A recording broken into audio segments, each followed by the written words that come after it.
Right. Thank you.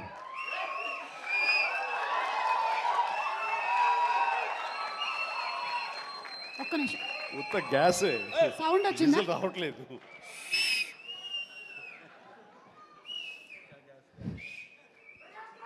చాలా సరదాగా జరుగుతున్న ఈ వేడుకలో పాలు పంచుకున్నందుకు చాలా ఆనందంగా ఉంది. విచ్చేసిన ఆహ్వానితులకు, మీడియా మిత్రులకు, ఇతర కళాభిమానులకు, అలాగే బ్రహ్మ ఆనందం చిత్ర యూనిట్ సభ్యులకు, నటీనటులకు అందరికీ నమస్కారం. సుమాయిట్రా ఇక్కడే ఉన్నానండి సార్ లండన్ పేమెంట్ పంపలేదే. అంటే ఈరోజు మొన్నడు లైలా కూడా పంపలేదు. ఇద్దరి మధ్య అండర్స్టాండింగ్ అండి. తనకు వెళ్ళే చోట నా గురించి చెప్పుద్ది, నేను వెళ్ళే చోట తన గురించి చెప్తాము. ఆ రకంగా ఒకళ్ళు కోఆపరేట్ చేసుకుంటూ వచ్చి మొత్తంలో పంచుకుంటాం. అది వేరే విషయం. 2 ఈవెంట్స్ నుంచి నువ్వు పంపట్లేదు సార్. అది యాక్చువల్లీ అనిల్ రావు ఇక మీద నీకు ఎక్కడ చెప్పను. అలాగే నా గురించి ఎక్కడ చెప్పద్దు. Okay sir. అనిల్ అంతే, మొన్న వచ్చాడు, ఇప్పుడు వచ్చాడు, ఇవ్వాల్సి ఇవ్వలేదు కమిషన్. ఇప్పుడు మన ముగ్గురు మీద దొరికాం కదా ఎవరికైనా ఫంక్షన్లు పిలవడానికి. అందుకు నీ మీద న్యాయంగా ఉందామా సార్? నువ్వు మూట తప్పద్దు, సారీ మాట తప్పద్దు. తప్పను. రైట్.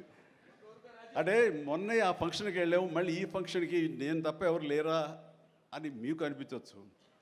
కానీ నెంబర్ ఆఫ్ ఫిల్మ్స్ చేయటం మూలంగా నెంబర్ ఆఫ్ ఈవెంట్స్ చేయాల్సిన పరిస్థితి, సినిమా కథ ఎంత ముఖ్యమో అది ప్రాపర్ టైంలో ఆ డేట్కి రిలీజ్ చేయటం కూడా అంతే ముఖ్యం.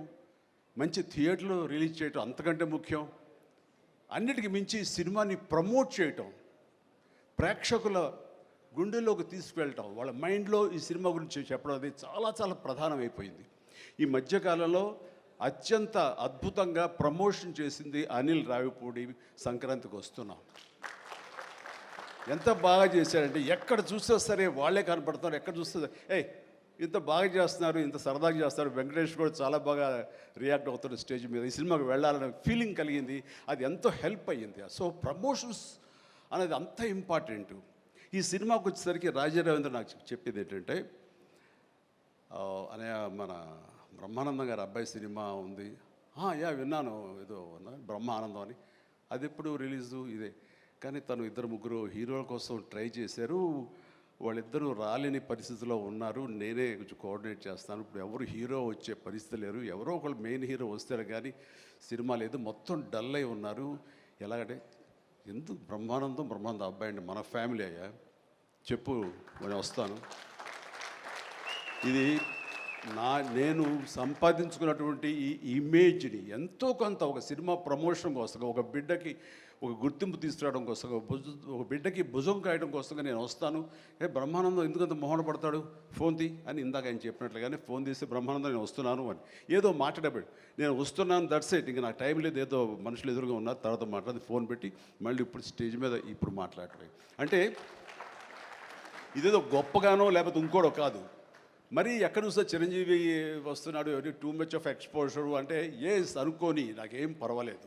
నా ఇమేజ్, నా మాటకి నమ్మి కొంతమంది సినిమా బాగుంటే చెప్తాడు, ఈ సినిమాను చూడమని చెప్తున్నాడు అని ప్రేక్షకుల్లో ఆ గుడ్ విల్ ఉంది. కాబట్టి ఆ గుడ్ విల్ని, ఆ ఇమేజ్ని వాడి ఒక సినిమాకి, ఒక బిడ్డకి అది భవిష్యత్తుకు ఉపయోగపడుతుంది అనుకుంటే కనుక ఖచ్చితంగా నేను దాన్ని వెచ్చిస్తాను, దాన్ని స్పెండ్ చేస్తాను, దాన్ని ఖర్చు పెడతాను. చాలామంది ఏంటంటే టూ మచ్ ఆఫ్ ఎక్స్పోజర్ నీ గ్లామర్ని తగ్గించేస్తుంది. గ్లామర్ అనేది గుప్పిట్లో ఉన్నంత వరకే, తెలిస్తే ఏముంది అని అంటే తెరుస్తాను. గ్లామర్ అనేది పోయే గ్లామర్ కాదు, ఇది గుండెల్లో ఉండే అభిమానం అంత తేలిగ్గా తరగదు. 47-48 సంవత్సరాలుగా ఏర్పడినటువంటి ఇది కాంక్రీట్ అయిపోయింది వాళ్ళ గుండెల్లో. కాబట్టి ఎవరు ఎంత తవ్వుకుందామన్నా సరే దాని ఫ్లేవరే వెళ్తుంది తప్ప అసలు మెటీరియల్ వెళ్ళదు గుండెల్లో నుంచి. కాబట్టి ఖచ్చితంగా నా ప్రమేయం, నా ఇది ఆ పిల్లల కోసం కానీ, నా మిత్రుడు, నాకు శిష్యుడు లాంటి వయోవృద్ధుడు ఆ బ్రహ్మానందాన్ని తన కోసంగా నేను రావటం అనేది ఇది నాకు సంతృప్తి. చైల్డ్ ఆర్టిస్ట్గా ఎవరి అబ్బాయి? చైల్డ్ ఆర్టిస్ట్గా ఇస్తానన్నాడు. అవును. నేను కుర్రోడు వచ్చి డిస్టర్బ్ చేయొద్దు ప్లీజ్, మాట్లాడు, సీరియస్గా మాట్లాడతాను. ఏమంటే ఈ చంటబ్బాయి షూటింగ్ జరుగుతుండగా మనందరం బ్రహ్మానందం ఈ సినిమా గురించి మాట్లాడుకోవాలి, కానీ ఇక్కడ ఉన్న ఆత్మీయత ఆప్యాయత ఈ ఆత్మీయులు చూస్తుంటే కనుక గతం గుర్తుకొస్తుంది, చెప్పకుండా ఉండలేకపోతున్నాను. అండ్ చంటబ్బాయి షూటింగ్ జరుగుతుండగా నేను ఇందాక చెప్పాడు కదా ఇట్లాంటి హీరో అని కాను నేనంటూ చార్లీ చాప్లిన్ గెటప్ వేసుకుని ఒక దిమ్మ మీద ఉంటుంది. అక్కడ అసలు టెన్షన్గా ఉంది, ఎందుకంటే అది చిన్న కోన్ షేప్లో ఉంటుంది. అక్కడ నిలబడి డ్యాన్స్ చేస్తున్నాను, జంజాల్ గారు చూస్తున్నారు. ఎవడో ఒకడు ఇక్కడ ఉండి ఎర్రిమోహం వేసుకుని విజిల్ వేసేసి అన్నాడు. చాలా డిస్టర్బెన్స్ కనిపిస్తుంది ఎదురుగా ఉండి. ఎవరది పంపించండి అన్నాడు. వెళ్ళి బ్రహ్మానందం జంజాల్ గారు వెనక్కి వచ్చావయ్యా అని వెళ్ళాడు. సరే ఏమనుకున్నా, అయిపోయింది, షార్ట్ అయిపోయింది. సరే ఎవరో కాదండి, అత్తిలో లెక్చర్గా పనిచేస్తున్నాడు, పేరు బ్రహ్మానందం అని. ఓ అట్లాగా, సారీ అండి, నేను ఎవడో అనుకున్నానంటే. లేదండి మీరు అభిమాని అండి, మీరంటే చాలా ఇష్టం, అందులో లైవ్లో మీరు డ్యాన్స్ చేస్తుంటే వాడు థ్రిల్ అయిపోయి విజిల్ వేసేసాడు, వాడు తెలీదు డిస్టర్బ్ చేయకూడదు అని సంగతి అంటే. సరే. అండ్ మంచి మిమిక్ అండి, బాగా మిమిక్రీ చేస్తాడు అనేసరికి అలా అయితే సాయంత్రం కూర్చోబెట్టుకుందాం అని చెప్పేసి సాయంత్రం మా రూమ్లో కూర్చోబెట్టుకుంటే చాలా రకాల మిమిక్స్ చేశాడు, చాలా రకాలైనటువంటి స్కిట్స్ చేశాడు. నాకు ఆశ్చర్యం వేస్తుంది, ఇంత టాలెంట్ ఉంటుందా, ఎంత బ్రహ్మాండంగా కడుపు నవ్వించాడు అనమాట. అక్కడి నుంచి ప్రతిరోజు ఈవినింగ్ అయ్యేసరికి తనతో కూర్చోవడం నాకు అలవాటు అయిపోయింది. మరి ఇందులో వేషం లేదా అంటే అదేనండి అడుగుతున్నాడు, ఇంత వేషం ఇవ్వాలని. ఏదో చిన్న క్యారెక్టర్ ఏదో ఇచ్చాను నేను, అది ఇంకా సినిమా రిలీజ్ అయ్యే పరిస్థితి లేదు. అండ్ ఇక్కడే షూటింగ్ దగ్గర జరుగుతుంది కదా, రా అని పిలిచారండి, మనకు సరదాగా కాసేపు టైం స్పెండ్ చేయొచ్చు. కానీ ఒక క్యారెక్టర్ ఇవ్వండి అంటే, ఇస్తాను సార్, ఒక రన్నింగ్ క్యారెక్టర్ ఉంది సినిమా అంతా, అది ఇస్తాను అన్న. ఆశ్చర్యపోయాడు, నాకు రన్నింగ్ క్యారెక్టర్ ఈ సినిమా, ఓ అనుకున్నాడు. అది సరిగ్గా నేను కూడా నమ్మాను, రన్నింగ్ క్యారెక్టర్. ఆయన చాలా చతురుడు జంజాల గారు. సో షార్ట్ పెట్టారు. ఫోర్గ్రౌండ్లో రామకృష్ణ బీచ్కి యువతల వైపు, రామకృష్ణ బీచ్ ఒక 400-500 యార్డ్స్ దూరంలో ఉంటుంది. సముద్రం ఒడ్డు, దాని తర్వాత రోడ్డు తర్వాత యువతల బిల్డింగ్లో మేము. సో నేను ఇంకో క్యారెక్టర్ మాట్లాడుకుంటుంటాం. ఆ మనిషికి ఎర్రటి చొక్కా వేశారండి, ఎరుపు చొక్కా. దూరంగా వెళ్ళండి బ్రహ్మానందం గారు, మీరు వెళ్ళి పరిగెత్తుకుంటూ రెండు యాక్షన్ చెప్పిన తర్వాత ఇక్కడికి ఆగండి అని ఏదో మార్క్ వేశారు. అక్కడికి వచ్చి అమ్మయ్య అని ఏదో డైలాగ్ చెప్పండి అన్నారు. అలాగే సార్, యాక్షన్ అన్నారు. బ్రహ్మానందం పరిగెత్తుకుంటూ వస్తున్నాడు. ఈలోగా మేము చేసిన సీన్ మేము చేసిన తర్వాత కట్ సార్ వెళ్ళిపోదాం అన్నారు. అది ఇంకా వస్తూనే ఉన్నాడు, మేము కెమెరా తీసుకుని వెళ్ళిపోయాం. అక్కడికి వచ్చి ఆగిన తర్వాత ఎవరు లేరు అక్కడ, ఇలా చూస్తాడు ఎరుజుపులు. సార్ అదేంటి సార్, నన్ను రమ్మన్నారు, అంత వెళ్ళిపోయారండి సార్, రన్నింగ్ క్యారెక్టర్ అయ్యా ఇది అయిపోయిందిగా అన్నాడు. రన్నింగ్ క్యారెక్టర్ ఇదే సార్, సినిమా అంతా రన్ ఉంటుందేమో అనుకోండి, అంటే త్రౌట్ క్యారెక్టర్ రన్నింగ్ క్యారెక్టర్ అంటాం, అది అనుకున్నాను సార్ అని ఆ చొక్కా రంగు ఏ వేశారో మొహంలో అదే కనిపించింది, ఆ ఎరుపుదనం. ఆయన బహుశా ఆయన మొహం ఎరుపు చేయడం కోసం తెలియదు, ఆ ఎరుపుదనం కోసం ఎర్ర చొక్క వేశారు. అట్లాగా అది మొదలు అక్కడి నుంచి ప్రతిరోజు అతను ఏడిపించడం, మేము సరదాగా రిక్రియేట్ అవ్వడం, రిక్రియేషన్ అవుతాం మాకు. అలా అయిన తర్వాత షెడ్యూల్ అయిపోయిన తర్వాత నాకు అనిపించిందండి, అది ఇక్కడ చెప్పాల్సింది, ఇంత టాలెంట్ ఉన్న మనుషులు ఇట్లాగే ఉండిపోతే ఇక్కడే అణగారిపోతారు, ఇక్కడే కనుమరుగైపోతారు. ఇది చెన్నై తీసుకెళ్తే దెన్ మెడ్రాస్ తీసుకెళ్తే మనతో పాటు ఉంచుకుంటే మనకున్న పరిచయాలకు అందరితో పరిచయం చేస్తే ఇలాంటి టాలెంట్ ఇంత కొత్తదనంగా కామెడీ చేస్తూ అలరిస్తుంటే ఇలాంటి వాళ్ళకి జస్ట్ భుజం చేయూతను అందిస్తే, భుజం కాస్తే కనుక వీళ్ళకి ఎక్కడికో వెళ్ళిపోతారు కదా, ఆ పని ఎందుకు చేయకూడదు, ఎందుకో స్ఫురణకు వచ్చింది. అండ్ జంజాల్ గారు ఇచ్చేవరే, కానీ ఆయనకి లిమిటేషన్స్ ఉంటాయి. బట్ నాకున్న పరిచయాల దృష్ట్యా బ్రహ్మానందం నువ్వు ఎక్కడ వెళ్ళాలి అని, ఇంకా అత్రి వెళ్ళిపోతాను సార్, మళ్ళీ లీవ్ అయిపోతున్నాను. నువ్వు వెళ్ళలేదు, రేపు పొద్దున్న నాతో పాటు మెడ్రాస్ వస్తావు, ఏమవుతుందంటే ఫ్రెండ్కి చెప్పి లీవ్ ఎక్స్టెండ్ చేయిస్తాను సార్ అన్నాడు. రేపు నాతో పాటు ఫ్లైట్ ఎక్కాను సార్, బట్టలు తెచ్చుకోలేదు సార్, మెడ్రాస్లో దొరుకుతాయి లేవయ్యరా అని నా మేకప్ మ్యాన్ బోర్డింగ్ పాస్ ఇతనికి ఇచ్చేసేసి ఆ మేకప్ మ్యాన్ వేరే ఫ్లైట్లోనో లేదా వేరే రోజు రమ్మని చెప్పేసి అదే ఫ్లైట్లో నా పక్కన ఎక్కించుకుని నేను తీసుకురావడం. అతను ఫ్లైటు, ఎయిర్పోర్టు ఇవన్నీ కొత్త. సరిగ్గా ఇప్పుడు మీమ్స్లో మొహం పెడతాడు కదండి, ఎరుపు మొహం పెడతాడు కదా, రెడ్ ఫేస్ పెడతాడు కదండి, ఆ రెడ్ ఫేస్ అతనికి త్రోట్ అలా ఫిక్స్ అయిపోయింది. ఆ ఫ్లైట్ ఎక్కడం, ఆ ఎయిర్ హోస్టెస్ చూడటం ఇవన్నీ కలిపి. అండ్ ఆ తర్వాత ఇంటికి ఇంటికి తీసుకెళ్ళాను. అసలు ఒక ట్రాన్స్లో ఉన్నాడని నాకు తర్వాత చెప్తాడు. మా వెళ్ళేసరికి ఈడేవడరా బాబు అసలు ఇంత ఎర్రటి ఫేస్ వేసుకుని వచ్చాడో అని మా తమ్ముళ్ళు ఇద్దరు ఇతను చూసి వింతగా చూడటం, అన్నయ్య వచ్చి మన డైనింగ్ టేబుల్ మీద వీళ్ళు కూర్చోబెడికి భోజనం పెట్టడం, వాటితో పాటు టైం స్పెండ్ చేయటం, ఇవన్నీ చూస్తుండే వాళ్ళకి అన్నయ్యకి ఎంతో నచ్చితేనే కానీ ఒక మనిషిని ఇలాగా దగ్గర దరిచేరడం అని చెప్పేసి అనుకుంటూ వాళ్ళ ఆ రోజు నుంచి ఎక్కడ ఏ 100th ఫంక్షన్ జరిగినా, ఎక్కడ ఏ ముహూర్తాలు జరిగినా, ఎక్కడ ఏ పార్టీలు జరిగినా సరే బ్రహ్మానందాన్ని వెంట వేసుకుని నేను అందరి దగ్గరికి వెళ్ళటం, అక్కడికి వెళ్ళిన తర్వాత పెద్ద పెద్ద ప్రొడక్షన్ హౌసెస్ నిర్మాతలకు పరిచయం చేయటం, బ్రహ్మాండం చేయవే అదే బిచ్చి అంటే వెంటనే ఆయన చేసేయటం, వాడికి భలే చేస్తున్నాడయ్యా అని అంటాం. అక్కడి నుంచి రావు గోపాలరావు గారు, రామలింగయ్య గారు ఇలాంటి క్యారెక్టర్ యాక్టర్ల దగ్గర ఆ షూటింగ్ ఉంటే అక్కడ చేయించడం, అలాగే కొండవీటి రాజా ఇలాంటి 100th ఫంక్షన్ జరుగుతుంటే కనుక రాఘవేంద్ర గారు, దేవి ప్రసాద్ గారు ఇలాంటి వాళ్ళ దగ్గర తను చేయించడం, ఇట్లాగా తనకి నేను అంబాసిడర్ని, తనకి ఏజెంట్ని అయ్యి తనకి టాలెంట్ని అందరికీ తెలిసేలాగా ఆ ప్రయత్నం చేశాను. ఎందుకంటే అంత టాలెంటెడ్, అంత పొటెన్షియాలిటీ ఉన్న వ్యక్తి వెళ్ళిపోకూడదు. ఈ రోజున ఎంతోమంది అలాంటి ఊపు లేక, అలాంటి ఉత్సాహం లేక, అలాంటి ప్రోత్సాహం లేక, అలా చేయూతించేవాళ్ళు లేక, ఎంకరేజ్ చేసేవాళ్ళు లేక ఎంతోమంది అణగారిపోయి ఉంటుంటారు మహానటులు. బట్ బ్రహ్మానందాన్ని అలా కాదని తీసుకొచ్చి చేసినందుకు ఇప్పటికీ మా ఇద్దరి మధ్య ఆ సత్సంబంధం ఉంది, ఆ ప్రేమానురాగాలు ఉన్నాయి, ఆ గురు శిష్యుల అనుబంధం ఉంది. అండ్ అది ఈ రోజున ఇలాంటి గొప్ప ఫీల్డ్లో, ఇంత అద్భుతమైన ఫీల్డ్లో ఇంతగా రాణించి బ్రహ్మానందం అంటే ఒక ఎన్ని రకాల అవార్డులు, Guinness book awards, Padma awards, ఇంకా ఒకటేంటండి ఎన్నెన్నో. ఒకసారి వాళ్ళ ఇంటికి వెళ్తే కనుక ఇంత పెద్ద హాల్ నిండా తనకు వచ్చేటువంటి మెమెంటోస్తో నింపేశాడు. అంటే ఎంత తన చరిత్ర అంతా కనపడుతుంది ఆ రూమ్లో. నాకు ఆశ్చర్యం వేసింది, అద్భుతం అనిపించింది. అలాంటి బ్రహ్మానందం ఇలాంటి ఫీల్డ్లో తన బిడ్డలను కూడా తీసుకురావాలి అంటూ ఈ రోజున రాజా గౌతమ్ 2-3 సినిమాలు చేసినా సరే అవి అంతంతగా అలరించినా సరే, బట్ ఈ సినిమా మళ్ళీ మనకు ప్రయత్నం చేస్తున్నప్పుడు బ్రహ్మానందంతో పాటు మరొక ఇంట్లో వ్యక్తిగా దానికి రావాలి, ఈ సభకు రావాలి, దీనికి 10 మందికి తెలిసొచ్చేలాగా నా వంతు ప్రయత్నం చేయాలి అని. ఆ తర్వాత దీని డైరెక్టర్ నిఖిల్, యంగ్స్టర్స్, ఈ యంగ్స్టర్స్ యొక్క థాట్స్ చాలా ఫ్రెష్గా ఉంటాయి. ఇలాంటి ఫ్రెష్ థాట్స్, ఇలా మోడర్న్ టేకింగ్ తోటి వాళ్ళు ఖచ్చితంగా జనం పల్స్ బాగా తెలిసిన వాళ్ళు కాబట్టి వాళ్ళు తీయాల్సిన విధంగా ఇది అద్భుతంగా తీస్తారని, సరిగ్గా February 14th ఈ సినిమా వస్తుంది, అలరిస్తున్న ప్రగాఢమైన నమ్మకం నాకుంది. కాబట్టి ఈ సినిమాని డైరెక్ట్ చేసినటువంటి నిఖిల్కి, అలాగే రాహుల్కి నిర్మాతకి, అండ్ మిగతా సభ్యులందరూ ఎవరైతే ఉన్నారో టెక్నీషియన్స్, మన సార్ పేరున మ్యూజిక్ డైరెక్టరు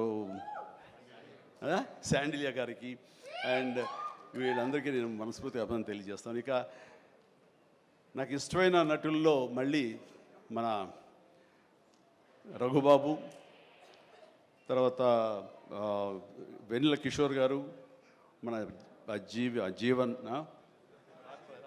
రాజీవ్, అండ్ వీళ్ళు ఇందులో ఈ సినిమాలు ఉండటం అనేది మామూలు సినిమా కాదు, చాలా పెద్ద సినిమా అన్న భావం కలిగింది. అండ్ ఖచ్చితంగా వాళ్ళందరి సపోర్టు ఈ సినిమా ఒక నిండుదనాన్ని తీసుకొచ్చిందని నేను భావిస్తున్నాను. అండ్ ఇంతమంది ఉంటే కనుక ఖచ్చితంగా ఈ సినిమాకి వెళ్ళాలి అనే భావం కూడా ప్రతి ప్రేక్షకుడికి కలుగుతుంది. దానికి అంత సపోర్ట్ చేసి ఆడియన్స్ని థియేటర్కి రాబట్టేంత కెపాసిటీ ఉన్నటువంటి అద్భుతమైన నటులు రాజీవ్ కానీ, మన బ్రహ్మానందం, మన రఘు కానివ్వండి, అలాగే వెన్నెల కిషోర్. సో వీళ్ళందరూ ఉండటం అనేది చూస్తుంటే అత్యద్భుతం. అలాగే ఇంకా అమ్మాయిల పేర్లు మర్చిపోతానని రాసుకున్నాను.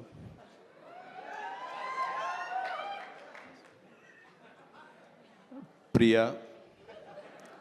ఐశ్వర్య, ద్వివేజ, ముగ్గురు బాగున్నారమ్మా. ఎవరు అంటే అనిల్ నన్నుగా చెప్పేవాడే. సో మీరందరూ కూడా ఇందులో చక్కగా చేస్తుంటారని అనుకుంటున్నాను. And all the very best అమ్మా, గాడ్ బ్లెస్. అండ్ మరొకసారి ఇలాంటి చిత్రాల్ని ఆదరించండి, అండ్ ఇలాంటి వాళ్ళని ఆశీస్సులు అందజేయండి. వీళ్ళకి అద్భుతమైన భవిష్యత్తు మీరే ఇవ్వాలని ప్రేక్షకులకి నేను తెలియజేసుకుంటూ, ఇలాంటి వేడుకలో పాలు పంచుకోవడానికి నాకు అవకాశం ఇచ్చినటువంటి బ్రహ్మానందంకి మరీ అంటే బ్రహ్మానందం ఈజ్ ఎవరో కాదు, నా ఆల్టర్ ఈగో, నా సోల్మేట్. బ్రహ్మానందాన్ని విపరీతంగా ప్రేమించిన సందర్భాలు ఉన్నాయి, విపరీతంగా ఏడ్పించిన సందర్భాలు ఉన్నాయి, విపరీతంగా కోప్పడిన సందర్భాలు ఉన్నాయి. ఏది జరిగినా సరే ఒక ఫాదర్ లాంటి వాడు, తనకంటే నేను చిన్నవాడినైనా సరే నన్ను ఎప్పుడూ పెద్దగా చూస్తుంటాడు. ఆ పెద్దరికంలో అంటే అన్నారు అనేలాగా ఉండేటటువంటి గొప్ప వెల్కమింగ్ నేచర్ నన్ను మనసులో అంతగా పెట్టుకున్నాడు. కాబట్టి నాకు ఆ స్వతంత్రం ఉంది. ఆ స్వతంత్రం ఈ రోజున ఈ యూనిట్లో ఎవ్వరు నన్ను పిలవకపోయినా ఆహ్వానించకపోయినా సరే నేనే వస్తానని స్వయంగా నేను ఫోన్ చేసి వచ్చేంత ప్రేమ నాకు కలిగించాడు, కనబరిచాడు.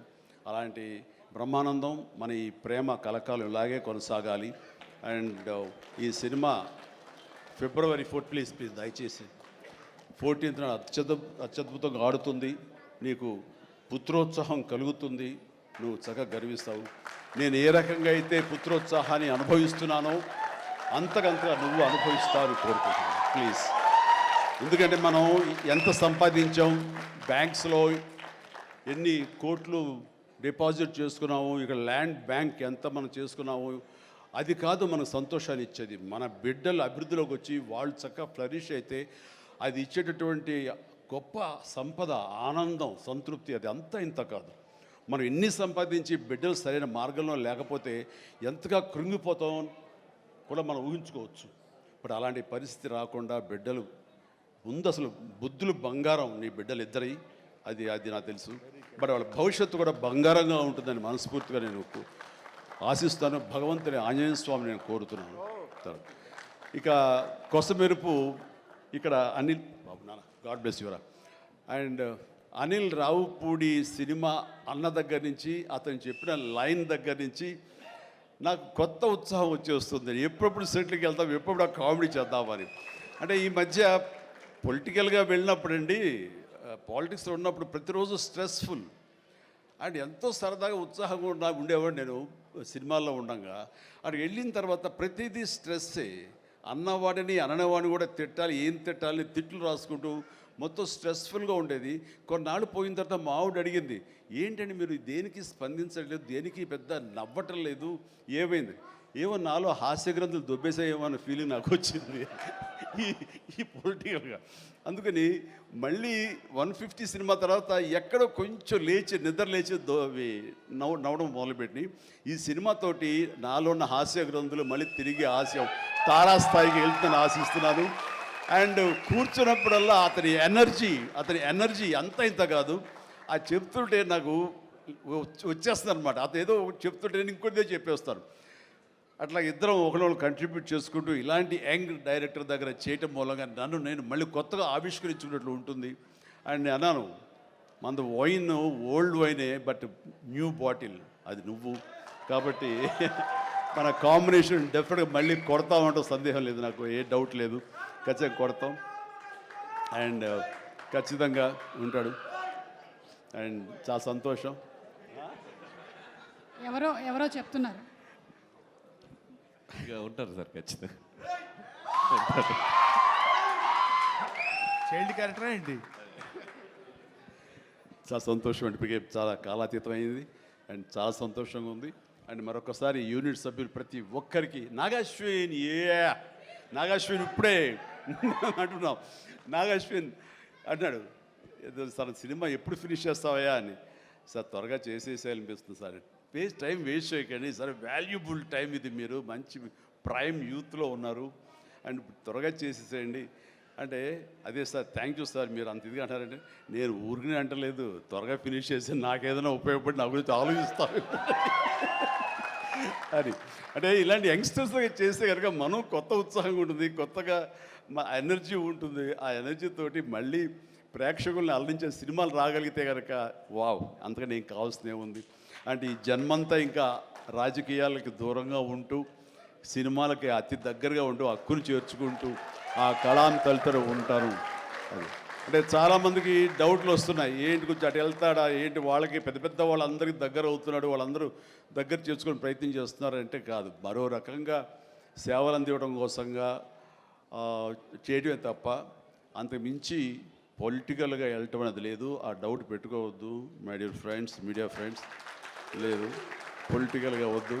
పొలిటికల్గా ముందుకు వెళ్ళటానికి నేను అనుకున్న లక్ష్యాల్ని, నేను అనుకున్న సేవాభావాల్ని, ఆ సేవల్ని చేయడం కోసంగా పవన్ కళ్యాణ్ ఉన్నాడు, ముందుకు వెళ్తున్నాడు.